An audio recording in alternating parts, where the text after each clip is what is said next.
Good to go.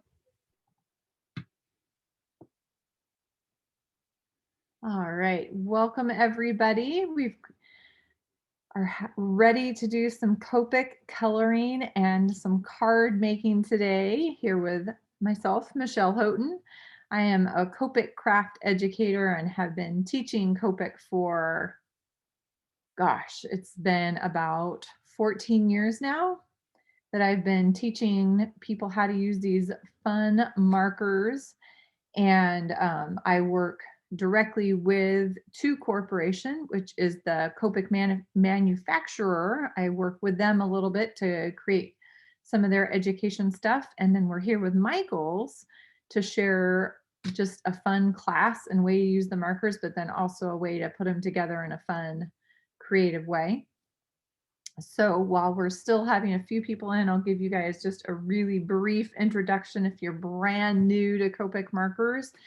They are an alcohol-based marker. And what that means is they're a little bit different than the markers we used as kids. So a lot of us, when we were elementary age, like in our first grade art class or second grade, we were using Crayolas or the Mr.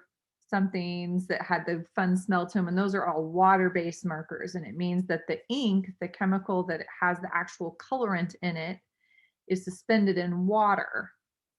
So an alcohol-based marker has those chemicals or those dyes suspended in alcohol instead.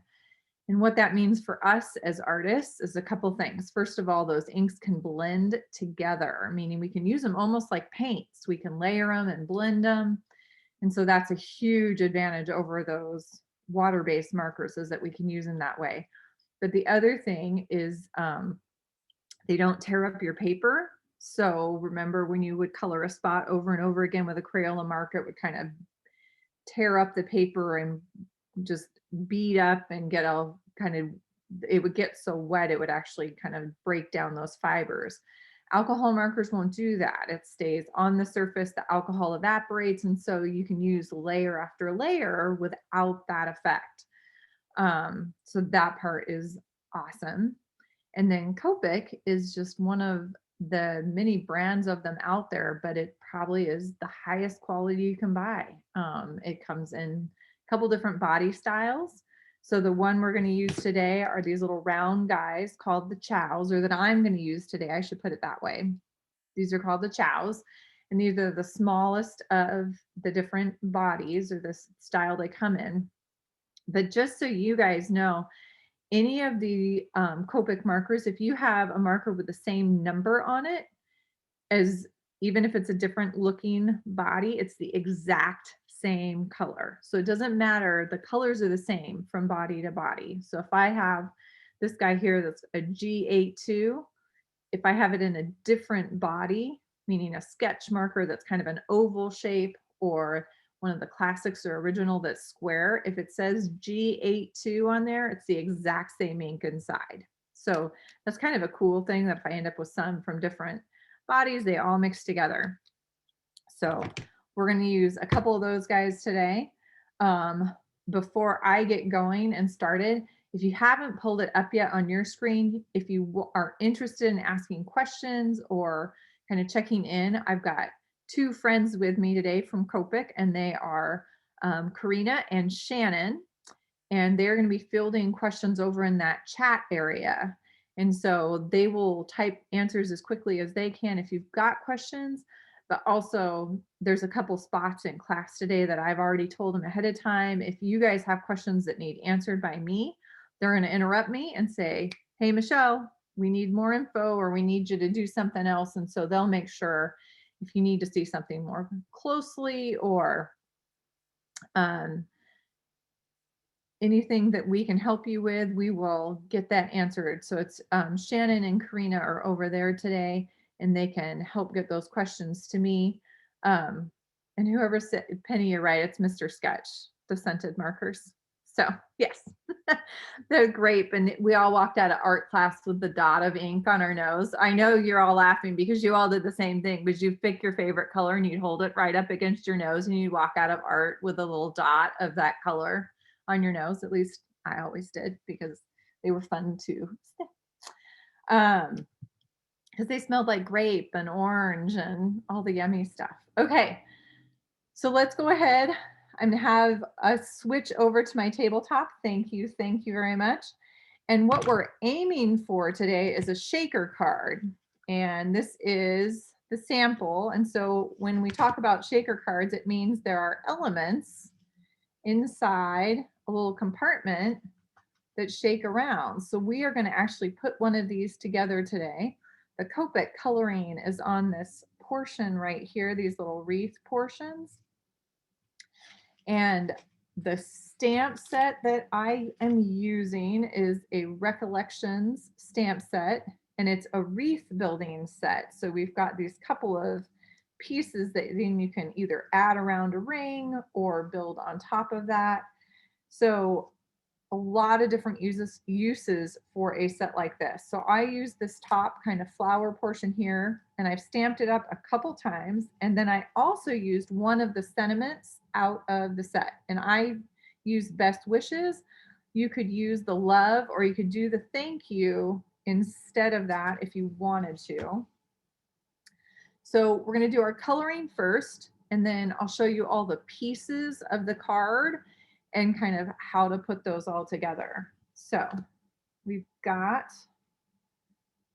this little guy stamped out, and I will do both of them because I need two of them for the card. Remember, I've got one at the top and at the bottom. So I'll do both of them. The coloring today is actually fairly simple. There's only 3 colors that I'm using. I've got a blue, and this one is a B99.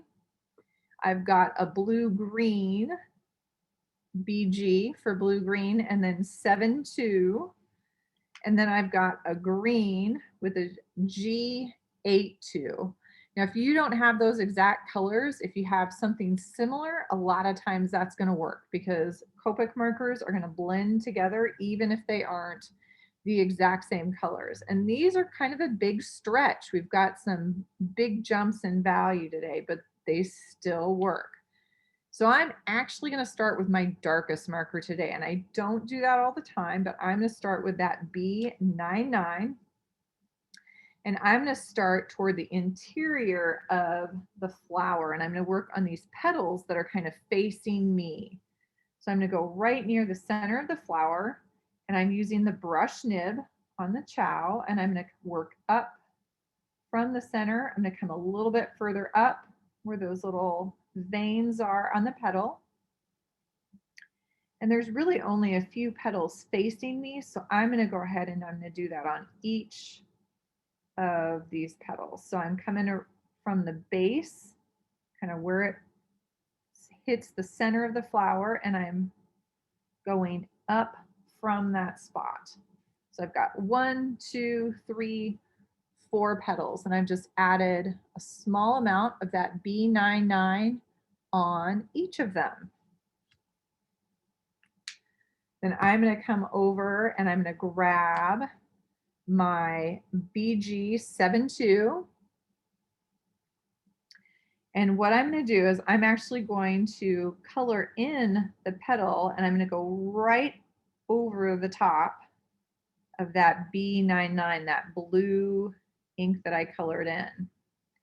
What's going to happen is the alcohol from the blue-green hits that dark blue.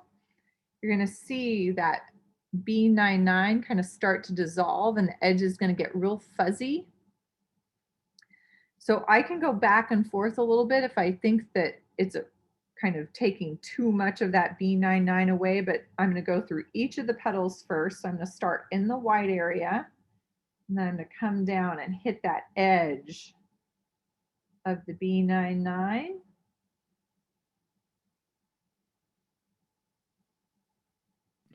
Hey, Michelle. Yeah. While you're coloring right here, we have a question. Yep. What cardstock are you using today? So this is actually, it's an Express It. So it's literally the letter X and then press it. So it's a brand of smooth white cardstock. but this particular one is from Express It. Okay. I find that I use about 3 different brands, and I tend to use a smooth white cardstock. Um, this is one that is super smooth, like, it's slick to the touch. Marker papers work extremely well, as well, so finding kind of that cardstock weight in a marker paper or a smooth white cardstock is gonna be really the best. And then testing it out, kind of experimenting a little bit if you can, is really helpful. Oh, thank you so much. And Absolutely. is this a heavyweight cardstock or is it more like a midweight? So the Express It tends to be would be considered a heavyweight, Gotcha. very similar to like ones that you would see the 110 pound, like a Hammer Mill or Nina, be very similar to that. Gotcha. Okay, perfect. And Absolutely. what stamp did you use to adhere this on the paper, this design? Because there's no smudging and it looks really clean on your paper. Is there a specific brand that you recommend? Of the ink, Yes. stamping ink. Yep. I tend to look for either a dye ink or a hybrid ink. This particular ink is Memento, which is one of the most popular Copic inks that's out there, and you can find that at Michael's. It's an easy one to find. Memento Tuxedo Black is what this one is. Okay, perfect. Thank you. Absolutely. So I've got those petals that are facing me pretty much colored in, at least all of the ones that also had that blue. I'm going to go ahead and fill in this top little petal. And then I've got these ones that are kind of curling up toward me. So I'm seeing the interior of the petal, and then I'm seeing underneath. I'm seeing that backside. So I am going to add a little bit more of my B99. I'm going to come to this very bottom edge, and I'm going to come right up under, and I'll get this closer so you guys can see what I did there. So this is that B99, and I almost filled in that bottom portion where I'm seeing the kind of that under kind of cupped area on the flower. I almost filled it in. There's a teeny tiny spot of white. If you lost it, that's absolutely okay. Every time I do this, it's a question mark if I'll lose it or not. I'm going to switch back to my BG72, and I'm going to fill in that petal piece that is kind of flipping over and facing me. And one of the really neat things about Copic is I can go back in and do adjustments. I actually can go back in and touch up, add a little bit more of that B99 in places I want to push back or make it look like it delves in deeper. Or I can come back and do a little more blending. Even if it feels like it's completely dry, I can come back and work those colors and they'll still soften and dissolve and blend together. So that's kind of that flower portion. I'm going to switch back to my blue, that B99. The fun part about this one today is there's really only the 3 markers to work with, which makes this go kind of fast and quick. And I'm literally going to go to each one of these little leaves, and I'm going to go right to the base, like where it connects into the stem. I'm going to add one little kind of just touch of this B, this dark blue, right at the center and bottom corner. And on the little tiny ones, I'm not going to try. So these mid-sized ones and the bigger ones are what I'm aiming for. But I'm not going to try to go into these little teeny tiny kind of fringy guys. Almost looks like a baby's breath or buds. I'm going to ignore those, but I'm going to go into all of these other leaves and give them just this little touch of the B99. And I'm going to do half of the flower first, or half of the foliage first. And as soon as I've got those, now I'm going to switch all the way over to my green. And this was that G82. Same thing that I did with my blue-green on the petals. I'm going to start out in the white and I'm going to come down and touch into that dark blue. The reason this works, and I hope this makes sense, the reason this works where the blue is dissolving, even though these two colors are so extremely different, is the fact that they're so extremely different. So that blue ends in the number 9. So remember, it's a G or B99. That last number is a 9. On my green and my blue green, it ends in a 2. The last number is a 2. That means there's a lot more alcohol in the solution on my blue green and my green. It's a lighter color and it has more of that alcohol solution in there. So when all of that alcohol and that lighter marker touches that darker color, it just helps it just dissolve and get those edges nice and fuzzy and kind of blend those two colors together. So it makes it possible to do these kind of extreme jumps from light to dark.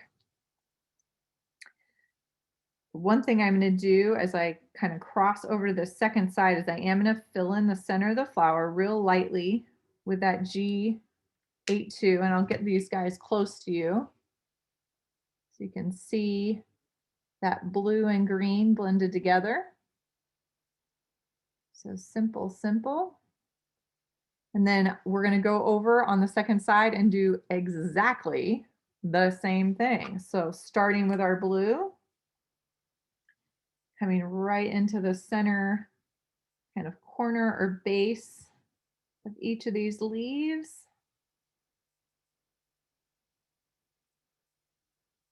Just little tiny touches with that dark blue. And then we'll come back with the green. One of the things I forget, and I'm saying this to remind myself, but also you, is that typically as crafters or artists, when we're using a stamped image like this, it's very small. So don't forget just to turn your paper around. Face it in a direction that's comfortable for your hand to work. You don't have to crank your arm and turn it a separate direction or kind of crawl across your table.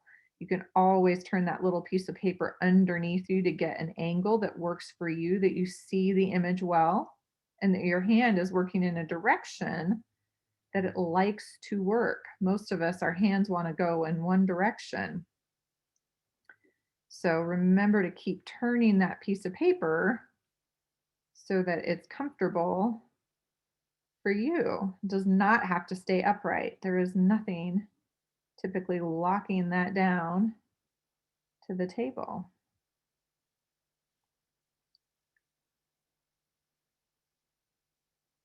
All right.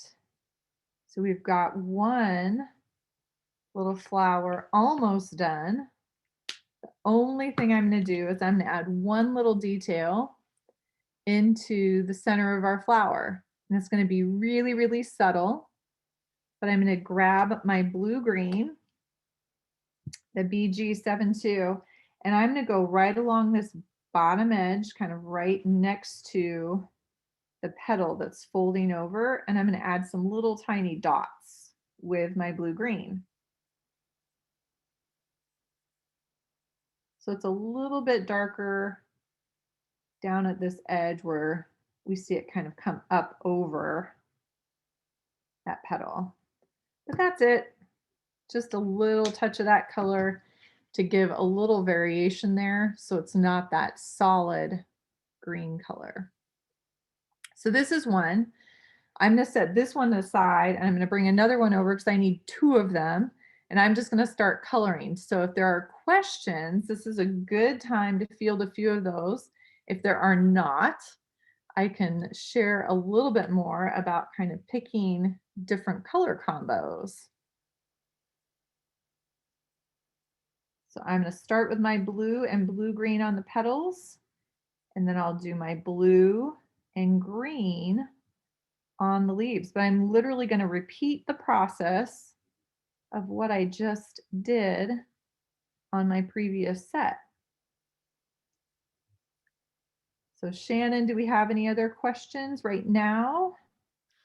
Yeah, there's a few that are coming up in the chat, and one that I just answered, and you're showing it actually right now with how colors blend together. And Dee asked if any of the lighter colors will pick up the darker tones. And I think you're going to show that right here as you feather with that BG. Is it BG 72? Yep, Okay, it is. okay.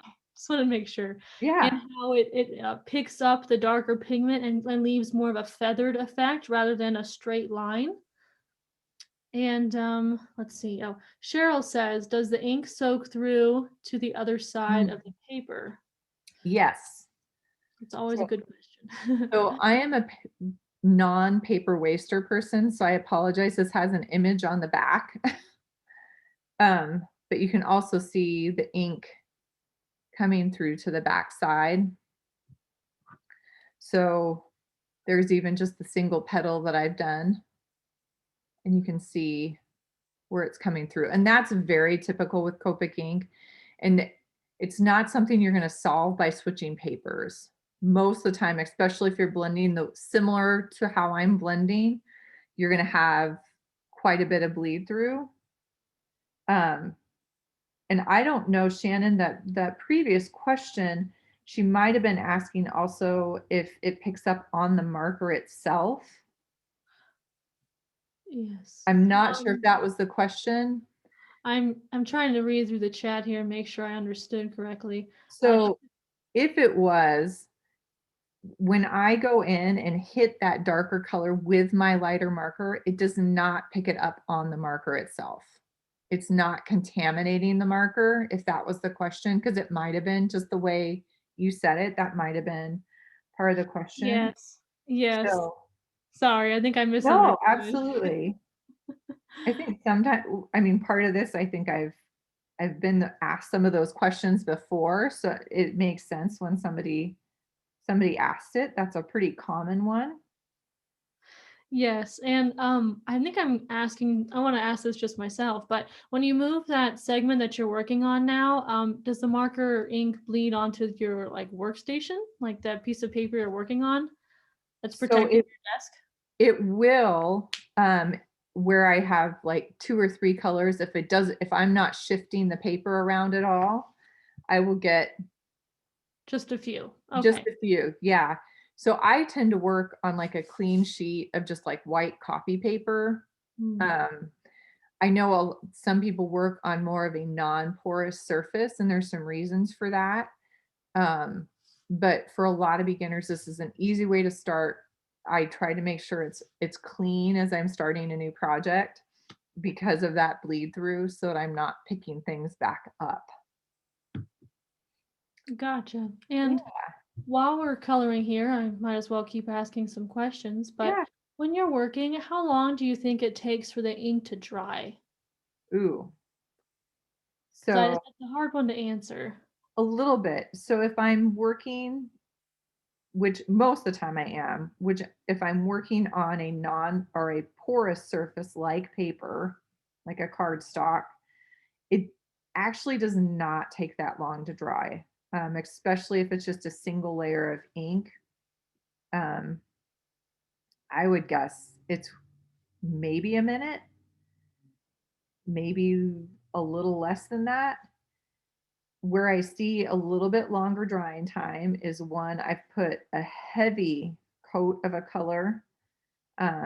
Sometimes when I'm coloring something like a face and I really want it to end up smooth, I'll make a point of putting a really thick coat for my base layer, and that'll take maybe a minute and a half or 2 minutes to dry. But the point is, I want it wet. And so I've really saturated the paper. And by keeping it wet, I sometimes will have an easier time blending the ink together. So if I can work fairly quickly within that kind of even couple minutes, I'm going to have an easier time blending those colors together while that ink is slightly damp. Um, if it's not as important to get a super smooth blend, I can let them dry and even come back the next day, and I can still blend them together. It takes a little more work, but it's pretty fast. It actually, that turnaround from when the ink, like these little tiny dots of ink that I'm putting into the little tiny petals, I mean, those are probably dry within 30 seconds because it's just that light, almost dot or touch with the marker. Is I'm going to ask another surface or paper question here, but Yeah. so it seems like you like to work on these heavyweight, more so papers and surfaces. But Mhm. what about maybe like a thinner marker paper or maybe a slick paper? Do you recommend those for using Copic with? So one of the really neat things about Copic is you can work on just about any kind of surface. You can actually work on even plastics and metal. It will stick to those surfaces. Um, each, when you vary kind of the surface, meaning non-porous or porous. So like a cardstock versus getting a thinner, more plasticky surface or one that isn't as porous, the markers are going to look different on top of them. And so if I switched over to something that was super slick, like even a photo paper or something like Yupo, which is used a lot in mixed media now, I can color on that. Absolutely. And it's going to stick, and it will take longer to dry, but it will eventually dry, but it's going to be a completely different look. It wouldn't look like the blending that you're seeing on the flower would not look like that at all. It would look, um, the color sits more side by side. They kind of knock into each other and don't blend as well on those non-porous, like a plastic or slick surface. Um, Oh, I see. So it would more so the ink would sit on top rather than kind of soak into the paper. yep, So exactly. those pigments don't really give time to dry, so they're sitting on the surface. Yep. Um, I see. And whenever you're using Copics, do you ever try mixed media with them, say with pencils or acrylic or anything like that?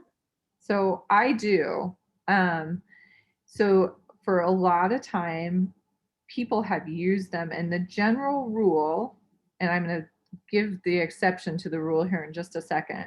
The general rule is that if you're going to use Copics with mixed media, you put the Copic down first, and then you do the other medium on top of it. Meaning, if you're going to come back with colored pencils, you're going to come back with doodling, you're going to come back with oil pastels or paint, you would put the Copic first, and then you would come back and add the other medium on top of the Copic. Um, that being said, and the reason for that is the alcohol in the Copics literally will re-liquefy your paints. It can kind of gum up your markers with the oils from the oil pastels or chalk pastels. You can actually pick those things up in your marker and gum up the nibs. That all being said, if you're aware of that and know that you can replace the nibs, some people then have gone back and said, I can replace the nibs. I want to try working on top of acrylic paint. I want to try working on top of watercolor or colored pencil. There's a few that I wouldn't recommend because they're kind of an automatic death sentence for your nibs, and so you are going to have to replace them. There's a couple though that if you're careful, you can still work on top of, just knowing you're going to have to kind of keep scrubbing off some of those materials and those mediums. So I have done some experimenting with watercolor, colored pencil. I've actually worked with gesso and acrylic paint, um, and sometimes on top of and sometimes underneath. But yes, I have absolutely experimented with mixed media. Okay, awesome. Thank you so much. Absolutely. So we've got two little flowers. I'm going to show you guys real quick all the pieces for the card, and then we'll kind of keep going on this. Set these guys aside.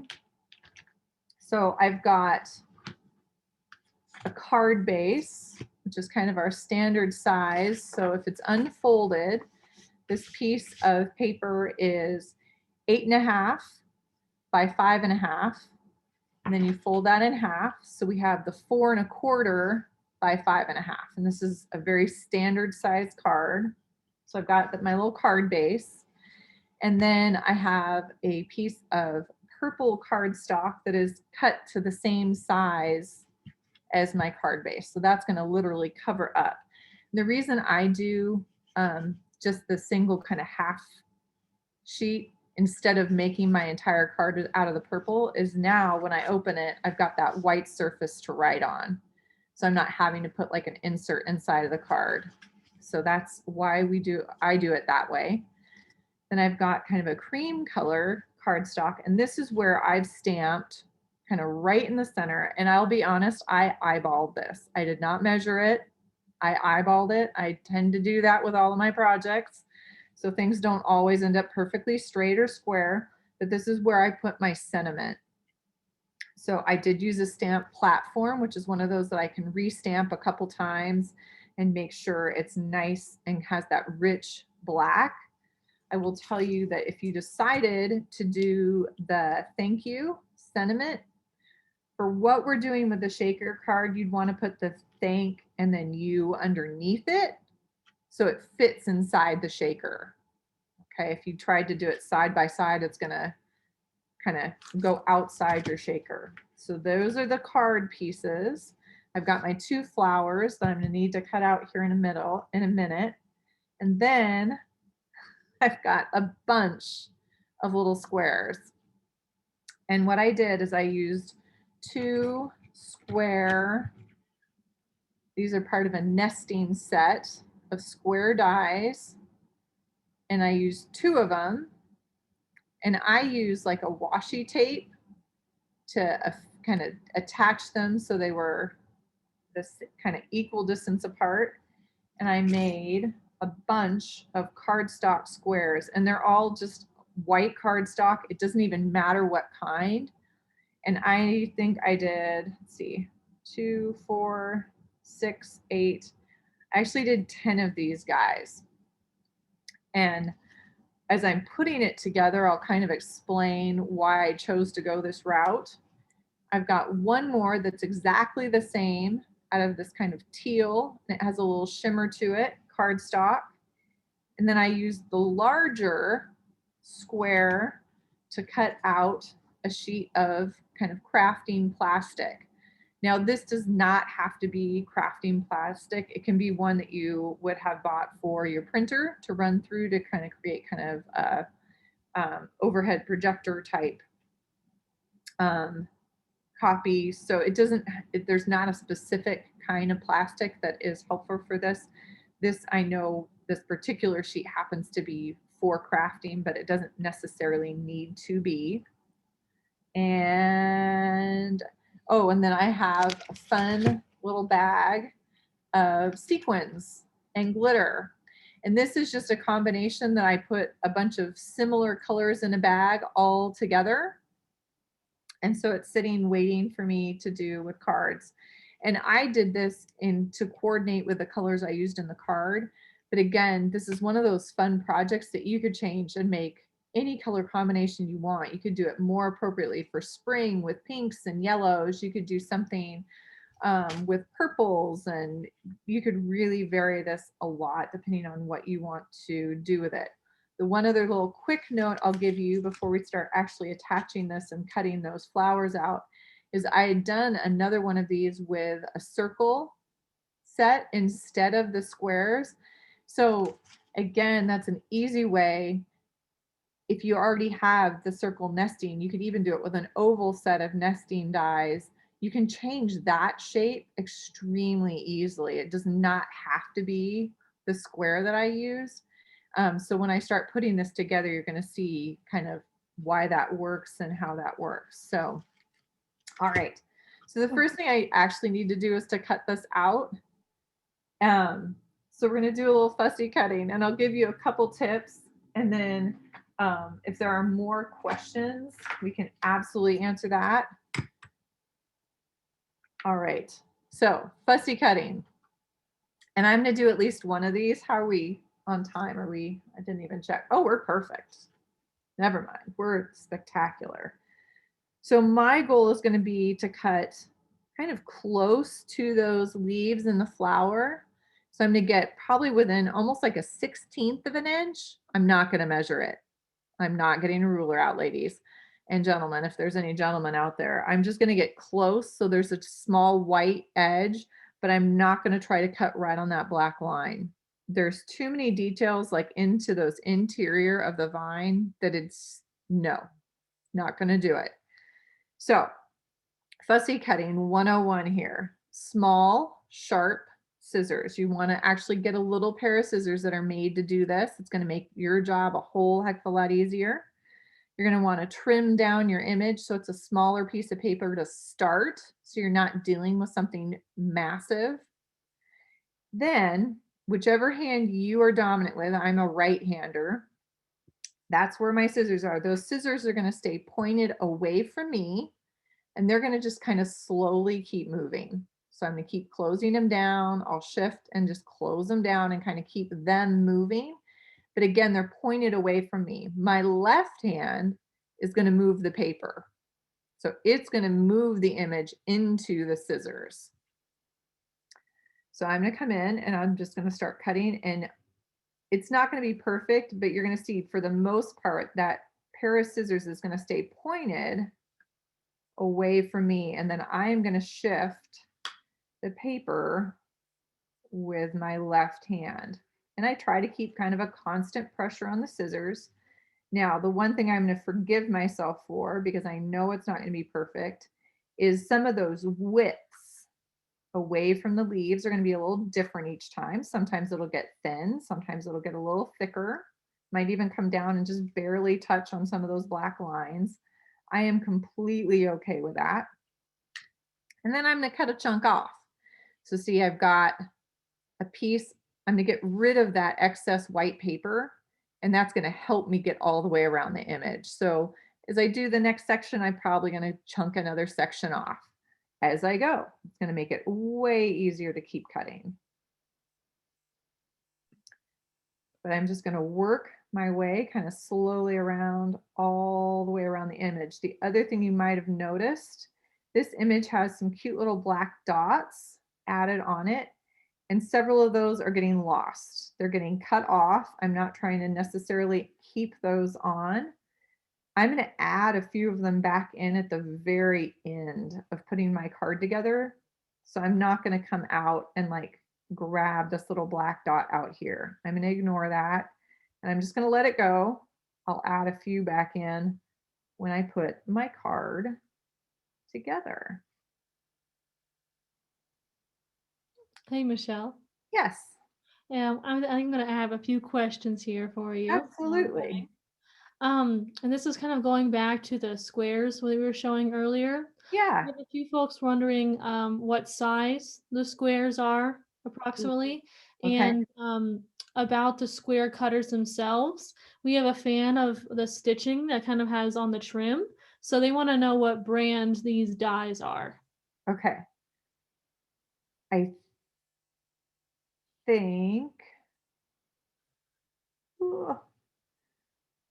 I think the stitching, I think it is from a different brand. I know Michaels carries a nesting die set that is the squares, and it had the same sizes, but I'm not sure that it had the stitching. Oh, okay. Okay. So I think the one that Michaels carries is just a straight square. The one I had in my house is one that I worked on a design team with a group. So am I okay to share that, or would we prefer not to? Yeah, you referring to the dies, or Yeah. um I mean, I don't. I don't see why not, Okay. just to have this person's question answered, but Yeah. So it's a company called Rubber Necker, and they have a bunch of different nesting dies. They have all different shapes, and some of them have like a scallop, and some of them have that stitching edge to them. oh, okay, I gotcha. Yeah. And then let's see. I have a ruler. So the outer is right at 3 inches. So the big square is a 3 inch square, and the little square is 2, and so that's going to be 4 5/8. Double check. And that is like almost exactly, or maybe, yeah, 3 inch and 2 5/8 is what those are looking like. So the Okay, one was right here, the other one came in right there. gotcha. And Uh, we also have a few people wondering what brand of scissors you're using. Oh, there's a couple different brands out there. I honestly, boy, I don't even know. The one that a lot of people have and are most easy to find are the Cutter Bee, and they're actually yellow and black. And I have a pair of those, but they're in Alaska. Oh, okay. Um, so I would look for those, and I know that's something that Michaels carries because I know they carry that brand. Um, this I was given in I had to separate all of my supplies in 2 locations. And so this is the pair that ended up in Des Moines. Gotcha. It's still very nice, very precise cutting. It is, and I will be honest, having come from an art background, fine art background, I went years doing this type of cutting with a pair or a craft knife, like an X-Acto blade. Ah, I did gotcha. all of my fussy cutting with an X-Acto blade, and a very good friend of mine who was a scrapbooker was like, "What are you doing? Why are you doing that?" I'm like, "Because you can't get this kind of detail with a pair of scissors." And they're like, "Here, try these scissors." And she handed me this pair of little Cutter Bee scissors, and I'm like, "Okay, I'll give it a try." And of course, they work like you can get Magic. things done in half the time, and they're really sharp. Most of them have kind of what's a non-stick surface too, which is awesome if you're going through things that have a little bit of adhesive on them, that it doesn't stick to the metal, which a regular pair of scissors are going to have issues with that. But especially with the shorter blade, because most of us, if we've got a nice pair of sharp scissors, it's the bigger Fiskars, like orange handled scissors. It just for this small work, it's hard to get your image tucked in there. It's cumbersome. And so having the shorter blade is super, super nice.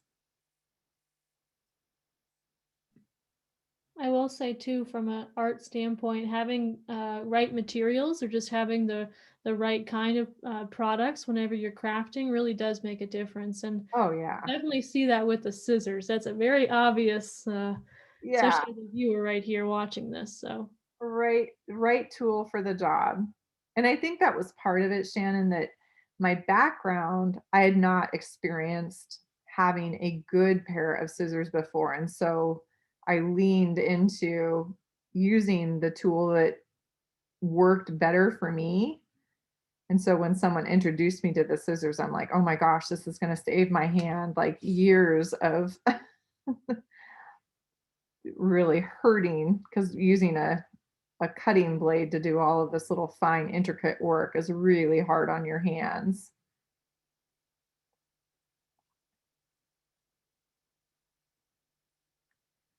All right. So we've just about got these cut out. And it's always hard at the very end because there's just not as much to hold on to. So I've got these two little guys, yay, yay. And then I'm going to use two types of adhesive. I have a monster tape gun, and this is from Scotch, and you can find these guys and they come with these huge monster wheels of tape. It's a double-sided adhesive, and we're just going to start building this card base. So I'm using this because it's fast and easy. I tend to go a little crazy with tape, and then I have to slow down, so I end up getting it kind of covering up my card base. If I don't, I end up with a corner hanging off.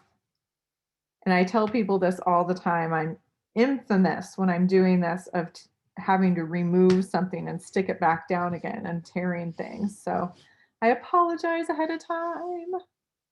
All right, so there's that. Then I'm going to attach my sentiments. I'm going to try to get that as square as I can. I know several crafters who would pull out a ruler at this point and really get this nice and square. Again, I tend to be an eyeballer. I just feel like the people that I send cards to are not going to pick this up and say, you know, the bottom edge here is about 1/16 of an inch wider, or it's slightly tipped. Most of the people that I send cards to are just thrilled to have a nice greeting card in the mail. And if they're not, maybe I shouldn't be sending them my hard work, you know? All right. So then we have some gluing to do. So I have a craft glue, and there's several brands of this out there. It's truly just a crafting. It's made for paper crafters. And I'm going to do two things. The first is I'm going to take this aqua square and I'm going to glue it to the plastic.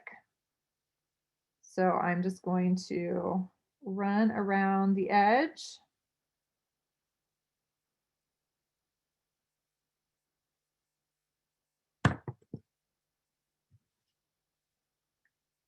And I'm going to stick that down. One of the beauties of working with glue is it has a little wiggle to it. So if I don't get things quite aligned perfectly, I usually can do a little bit of kind of maneuvering and shift that around. But I'm going to get that glued to the plastic, and I'm going to set that aside for a second, and then I'm going to start gluing white squares together. So the question might have been, why not foam? Because a lot of people will use foam to create that shaker window. Here's my answer. A lot of times foam kind of comes in one width, like a 1/4 inch wide or a 1/2 inch wide. And if it's too wide for my little die cut, then I end up having to literally cut it like in half or in a third, and it's a pain. And you have to have it like perfectly match up. You literally have to make sure that every single little spot has a piece of foam so that the glitter can't sneak out, right? And by doing a stack of die cuts instead, I can end up with this nice solid square that is going to hold all of my glitter and stuff inside. And it's exactly the width that I want it. It's going to be the same width as that aqua square that sits on top. And I already know that. And so that is why I'm doing my little shaker card this way. This is one of those things that I actually looked up online and said, what else can I do besides foam? Because this is not doing, the foam is making a mess. I want a different way to make a shaker card. And this was one of the ways that seemed like, well, that makes a lot of sense.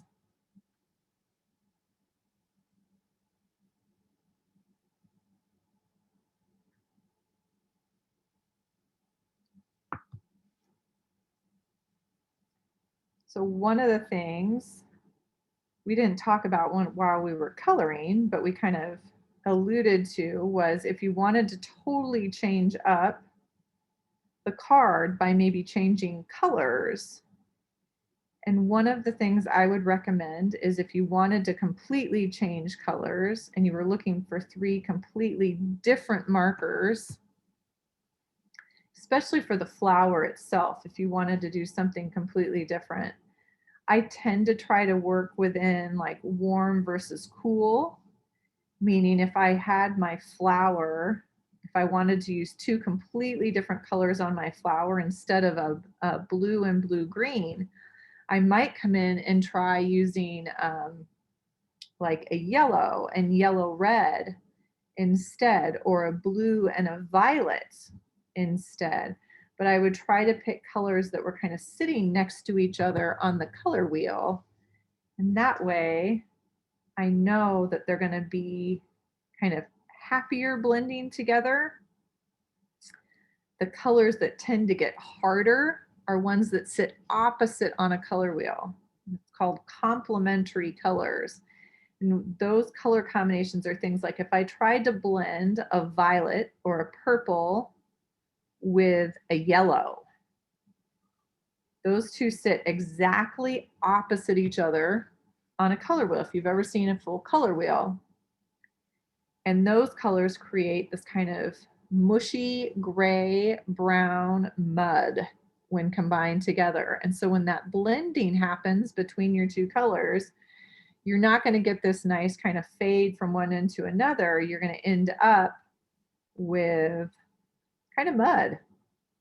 So looking kind of, so violet and yellow would be a combo I would avoid.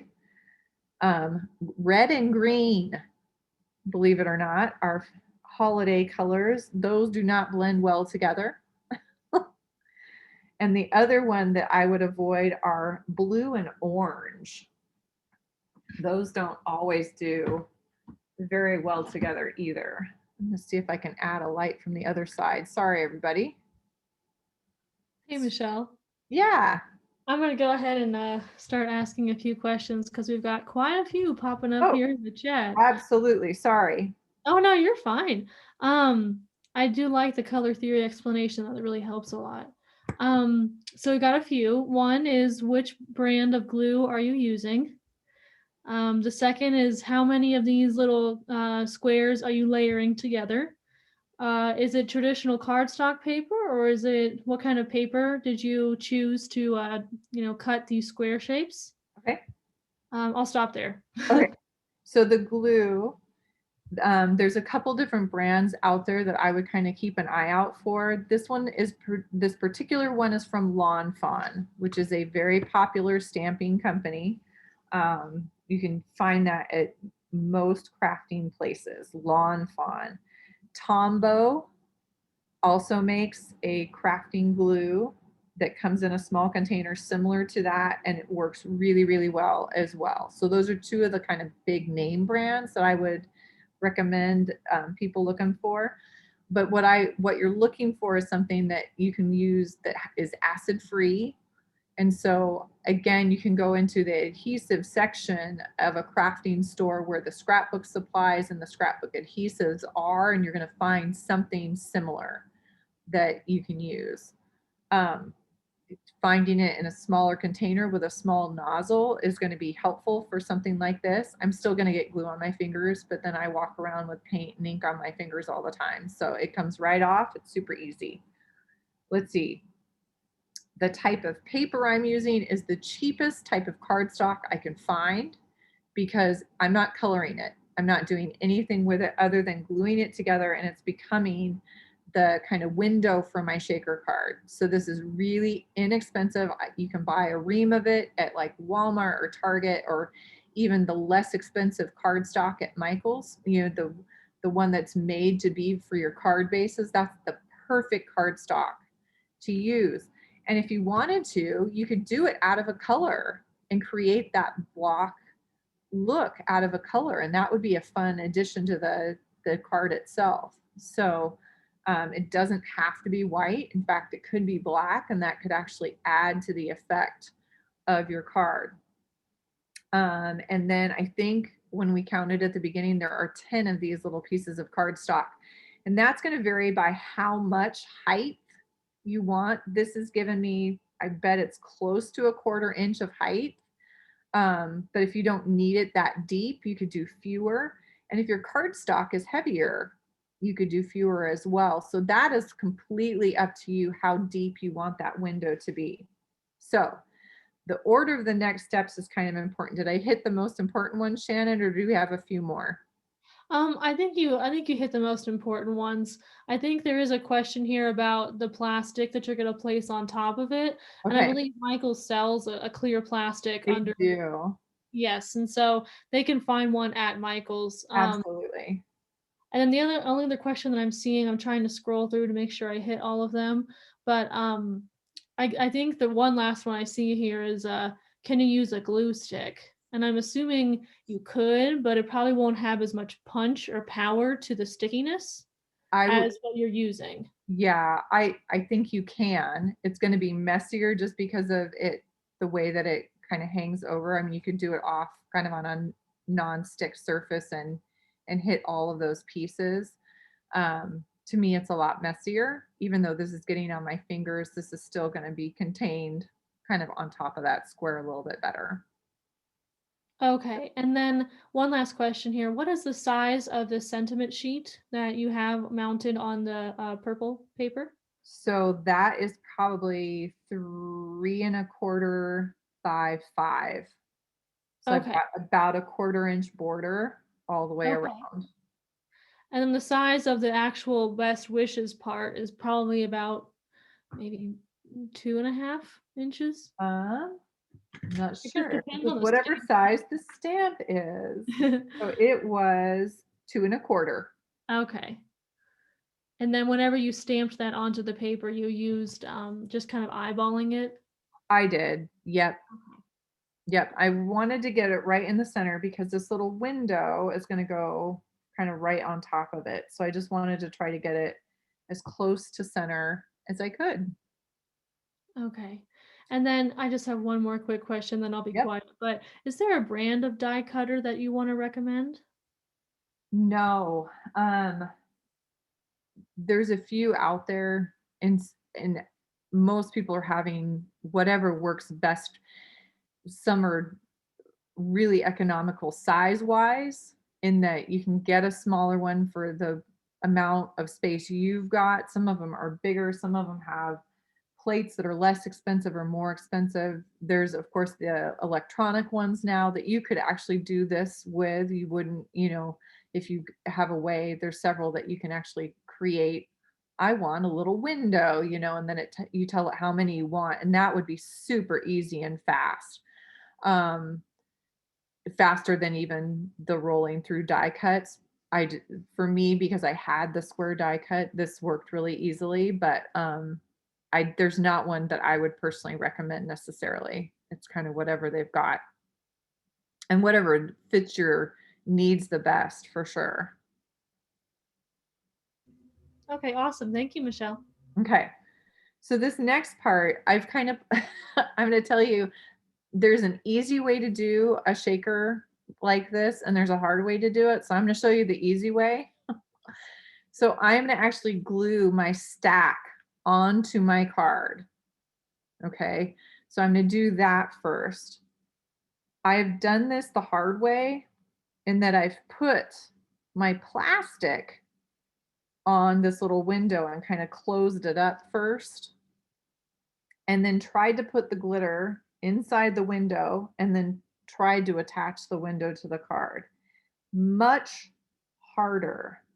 So I would encourage you to attach your little stack onto your card front. So now I've got this kind of ditch, right? I've got a little trough ready for all my little elements. And then it's just ready to go and it's facing up. I can see where everything's going, which is a big bonus.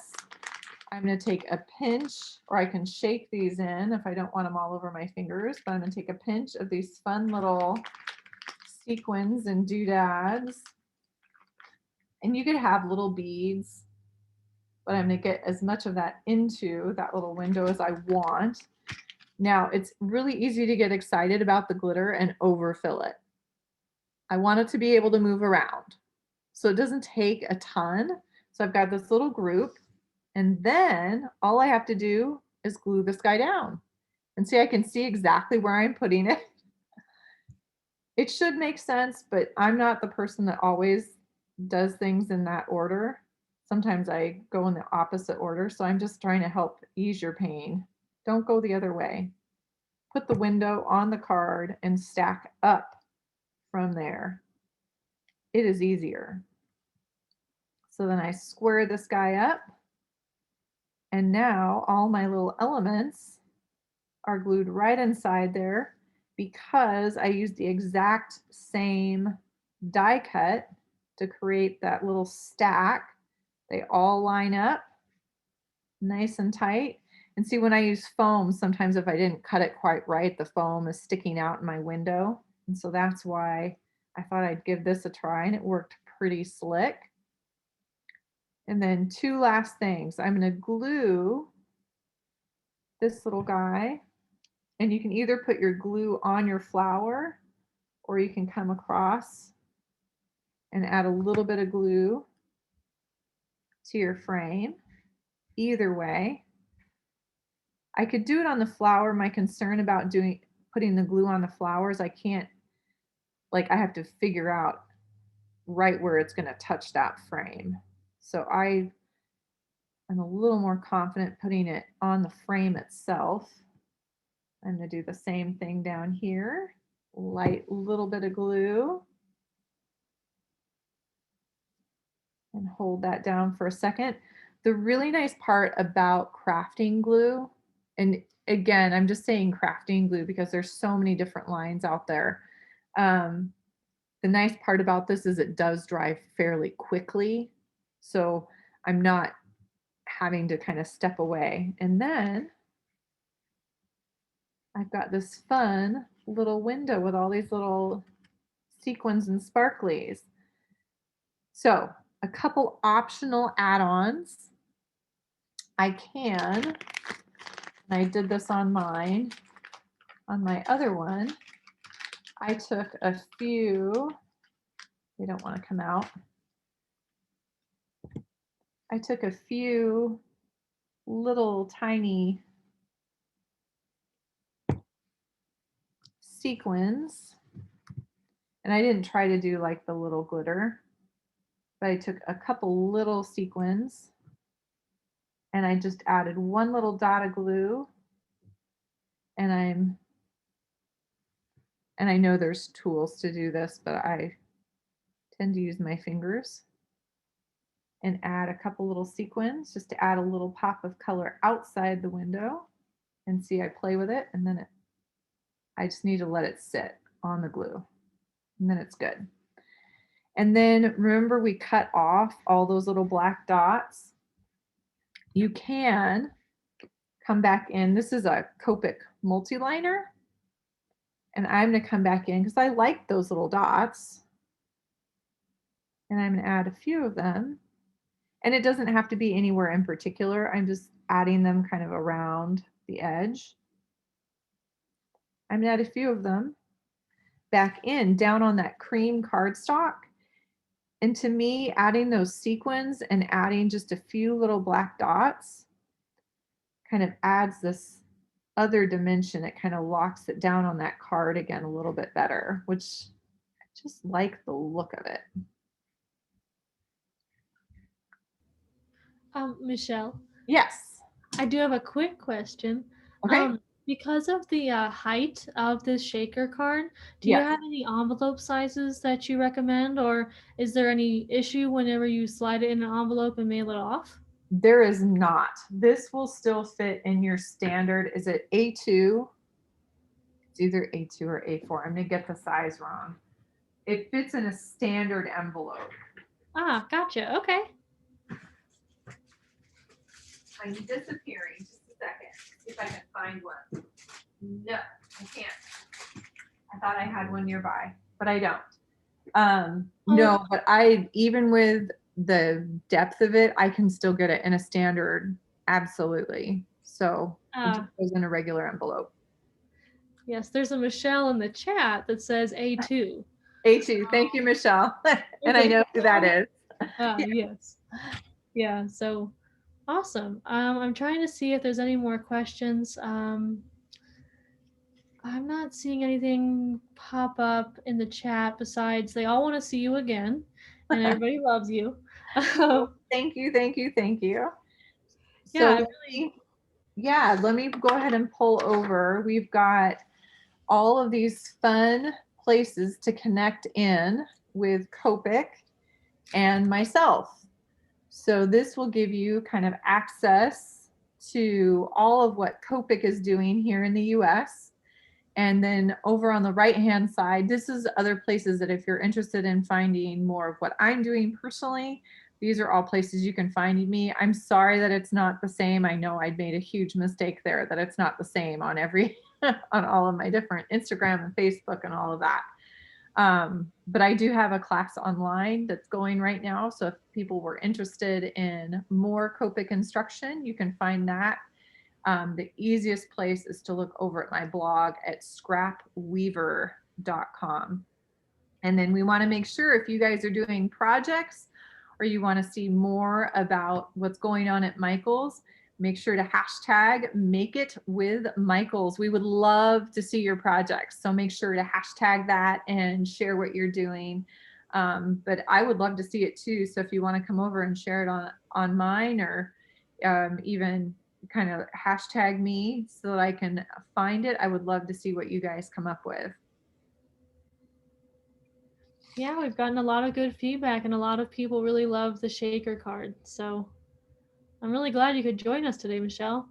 Absolutely. Thank you so much for having me. I will for sure be back in May and October. For sure. We think we've already got those on the calendar. We're really excited about those. Completely different projects, totally different techniques. So make sure to come back and find more fun things to do with your Copics. Okay, awesome. May and October.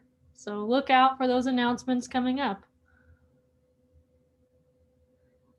Other than that, I think that we're all pretty much wrapped up here. So thank you guys so much for joining us for another fun Copic class featuring our fantastic instructor, Michelle. Thank you. I hope to see you guys soon, and Michelle will be back in the spotlight in May. Thanks you guys so much for coming, for attending. Make sure to keep in touch. Love to see you guys again.